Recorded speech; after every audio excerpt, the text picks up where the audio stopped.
Le frère se met à supplier son grand frère mais il lui dit de se taire puis continue à jouer son rôle. Il fait comme un mort et reste toujours sans mots. Quelques instants après, la femme vient toute joyeuse et dit « Mon amour, mon chéri, tout est ici, il ne nous manque plus rien. Voici les documents de la maison, tout est présent dedans. Il y a les pièces de son véhicule, les papiers de toutes ses maisons, de son restaurant et tout est à nous maintenant mon amour. » Il est devenu tout pâle et d'un ton posé il dit à la femme qu'il pense que c'est pas une bonne idée de vendre tous ses biens. Je ne pourrais pas être content et j'aurais pas le cœur tranquille si je pose un tel acte.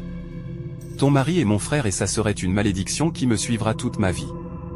La femme dit, mon amour pourquoi tu dis une chose pareille? Le frère de son mari qui est en réalité son amant dit à femme qu'il ne veut plus de toutes ces choses, que c'est son frère et il ne pourra jamais se pardonner s'il vend tous ses biens.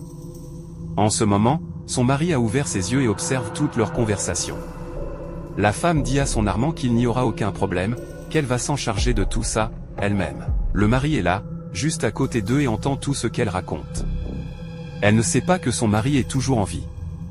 Qu'elle va se charger de la vente des biens et ils quitteront le pays pour aller passer des meilleurs moments à l'étranger.